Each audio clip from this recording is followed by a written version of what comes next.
সব মেয়েরই শখ থাকে তার নিজের রুমটাকে, তার নিজের বাড়িটাকে সুন্দর করে সাজিয়ে তুলবে। আমি আজকে আমার রুমটাকে সাজানোর জন্য এমন একটা দোকানে গিয়েছিলাম, যে দোকানে আসলে ঘর সাজানোর যাবতীয় জিনিস ছিল। কি নাই এই দোকানে, আর প্রত্যেকটা জিনিস এত বেশি সুন্দর আর ইউনিক ছিল। সো হ্যালো এভরিওয়ান, আসসালামু আলাইকুম, ওয়েলকাম জানাচ্ছি আপনাদের আমার নতুন একটা ডেইলি ব্লগে। আজকের ব্লগটা একটু অন্যরকম। আজকে আমি আমার রুমটাকে সুন্দর করে সাজানোর জন্য রুম সাজানোর জিনিসপত্র কিনতে গিয়েছিলাম। যাওয়ার পথে দেখলাম এই দোকানগুলো, রাস্তার ধারের এই দোকানগুলোতে এত সুন্দর জিনিস পাওয়া যাবে। শুধু তাই না, অনলাইনে যে জিনিসগুলো পাওয়া যায় এই দোকানেও কিন্তু অনেক রকমের জিনিস পাওয়া যায়। আর এই সব দোকানে কিন্তু দামাদামি করেও কেনা যায়, অনলাইনের থেকে অনেক দামে কম পাওয়া যায়। আর এত সুন্দর সুন্দর জিনিস ছিল, কোনটা রেখে কোনটা নিব এটাই ভাবছিলাম। যেদিকেই চোখ যাচ্ছে সেদিকেই পছন্দ হচ্ছে ঘর সাজানোর এই জিনিসগুলো। 30 টাকা থেকে শুরু, 3-4-5 হাজার টাকারও জিনিস আছে কিন্তু এই দোকানগুলোতে। আমি এখান থেকে বেশ কিছু জিনিস নিয়েছি। ডাইনিং এর এই ম্যাট গুলো কিন্তু ভালো ছিল। রাস্তার ধারে দোকান হিসাবে আমার কাছে জিনিসগুলো অনেক বেশি কোয়ালিটিফুল মনে হয়েছে। এই দোকানে, ছোট্ট একটা দোকানে এত এত কালেকশন, সবগুলো কালেকশন আসলে দেখার মতো।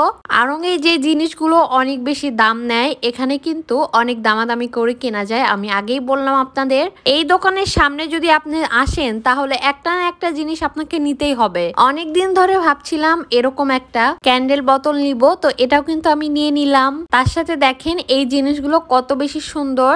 এগুলো কিন্তু একদম বেতের, অনলাইনে এগুলো পাওয়া যায়। দামের তুলনায় আমার কাছে এখানে কম মনে হয়েছে। তারপরে তো দামাদামির একটা অপশন আছে এখানে। এরপরে চলে আসলাম, পাশেই ছিল একটা নার্সারি। একটা না, এখানে রোড সাইডে অনেকগুলো নার্সারি আছে। যারা মিরপুরে থাকেন তার তো সবাই জানেন। এখান থেকে আপনাদের ভাইয়া আমাকে বেশ কিছু ফুল গাছ কিনে দিল। ঘর সাজানোর নেশা যাদের আছে তারা আসলে নতুন নতুন জিনিস দিয়ে ঘর সাজানোই পছন্দ করে। তো ঘর সাজানোর জিনিস নিয়ে আমরা বাসায় চলে এসেছি। আর বাসায় এসে তো আমি এই জিনিসগুলো খুলতে অনেক বেশি মন খারাপ হয়ে গেছে আমার। তো আমি আসলে কি কি নিয়েছি সেগুলো আপনাদের সাথে একটু শেয়ার করতেছি। আমি ওয়ালে লাগানোর জন্য বেশ কিছু জিনিস নিয়েছি। আমার কাছে মনে হয় ওয়ালে যদি কিছু একটু ওয়াল হ্যাঙ্গিং জিনিস রাখা হয় তাহলে অনেক বেশি সুন্দর লাগে। আমি চেয়েছিলাম আমার ওয়ালে একটু সবুজ জাতীয় জিনিস রাখবো, এর জন্য আমি এই দুটো জিনিস নিয়েছি। পাটের এই ওয়াল হ্যাঙ্গিংটা দেখতে একটু ভালো লাগছিল। এর সাথে আমি একটা বাঁশের এই যে ঝুড়িও নিয়েছি, এখানে আমি কিছু ফুল রাখবো।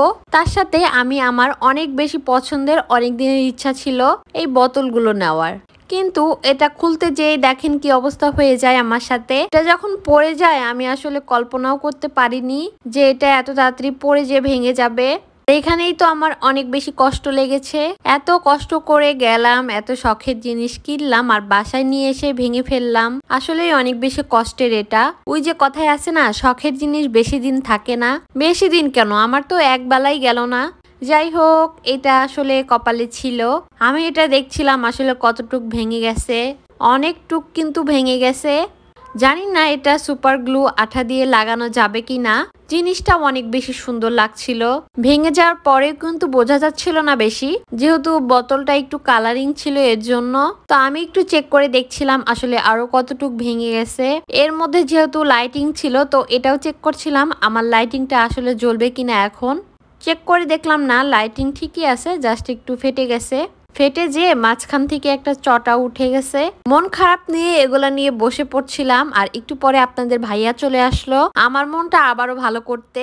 আমার অনেক শখের একটা গাছ বাসা চেঞ্জ করার সময় আপনাদের ভাইয়া রেখে এসেছিল। এটা আবার বগুড়া থেকে ঢাকা কুরিয়ার করে নিয়ে আসা হয়েছে। অনেকে বলবেন নতুন গাছ কিনলেই তো হতো, আসলে না, এই গাছের প্রতি আমার অনেক ভালোবাসা মায়া আছে। অবশ্যই নতুন গাছ কেনা যেত, কিন্তু আমি এই গাছটা তো পেতাম না। এই গাছে কুরিয়ার খরচ যে টাকা, আমি আরো নতুন সুন্দর গাছ পেতাম। যাই হোক, ওই যে মায়া। আজকের এই ভিডিওটা কিন্তু এ পর্যন্তই। সবাই ভালো থাকবেন, আল্লাহ হাফেজ।